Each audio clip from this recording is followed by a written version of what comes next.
Okay, so, do you like cults? Do you like lamb? Well, do I have the game for you. Developed by Massive Monster and published by Devolver Digital, Cult of the Lamb is the definition of a cult classic. It's got a bit of everything. Home building, monster killing, poop eating. What was that last one? This is 1 hour of Cult of the Lamb.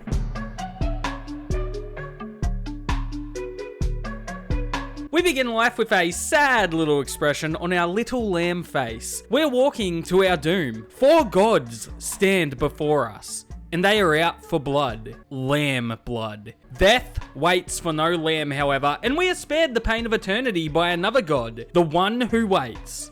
Like, that's his name, the one who waits. He tells us that we are free to cheat death as long as we start a cult in his name. And I absolutely agree to these terms. We are transported back to the land of the living, and I take my rage out on those who served me to the pearly gates. Or, was I going to hell? Does hell have gates? I can attack, I can dodge roll, and before long, I meet a rat guy. Ratau. I am 100% saying that wrong. Ratau, Jesus, is tasked with guiding us safely out of the woods. I continue slicing and dicing my way through these hooded freaks before interrupting an event of some sort. I don't know what they're doing, but I'm kind of into it. Anyways, I get angry because they didn't offer me a turn of being tied up. I kill them all and recruit my new friend for some rope play in the future. I emerge safely from the woods, and Ratau introduces me to my new camp, and I notice a distinct lack of rope. This is where I will shepherd my flock, where I will raise my children, where I will lead my cult. My first order of business is to indoctrinate my new follower. Bit of a side note. How fun is the word indoctrinate to say? Indoctrinate. Oh my god, that's the stuff. I randomize my new follower's name until I land on an appropriate one. Hey, hey, I got a joke. Nana so crazy, she joined my cult. She joined my cult. Sorry. It's actually pretty cool. You get to customize your slaves. Cult members, sorry. I decide on a nice shade of red for your Nana. Next, we are tasked with building a campfire so that we may feed the flock.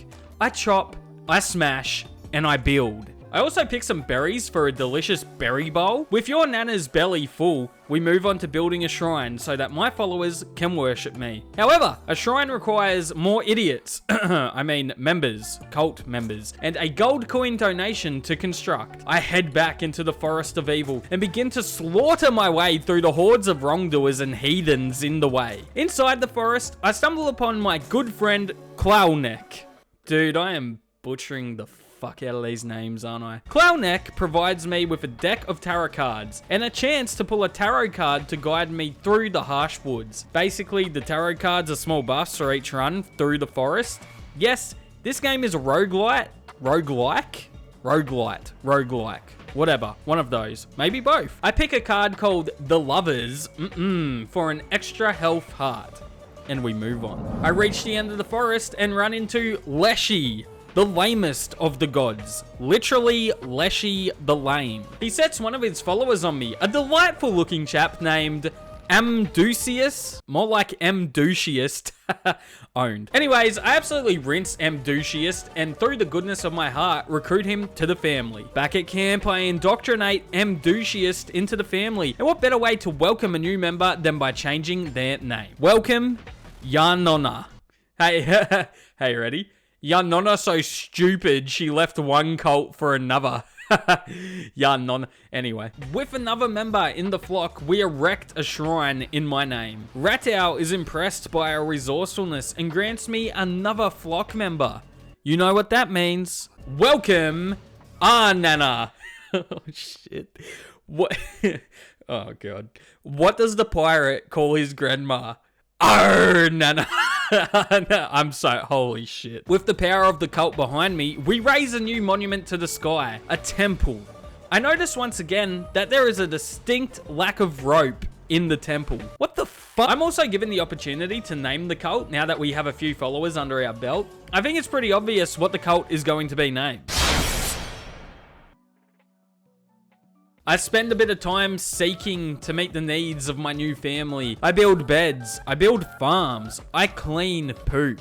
I do everything in my power to make it known just how great I am. After all this good faith I am putting into my flock, I decide I need a vacation. I go and visit Ratau in his quaint home. We play a game called Knucklebones. It's a dice game. I can't be bothered to explain the intricacies of said game. Just know that I am all powerful and end up destroying him at his own game.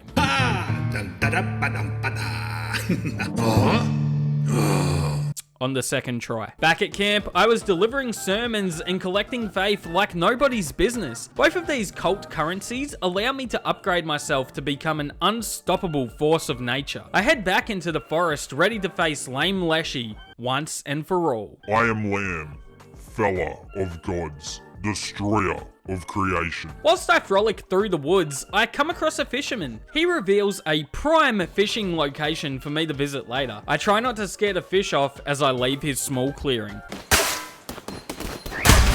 Finally, I find Leshy, surrounded by his own flock of defilers. They sacrifice themselves to grant this false god the power to overcome Lamb. However, his puny followers could never match the cult of Nana. We dueled, we clashed.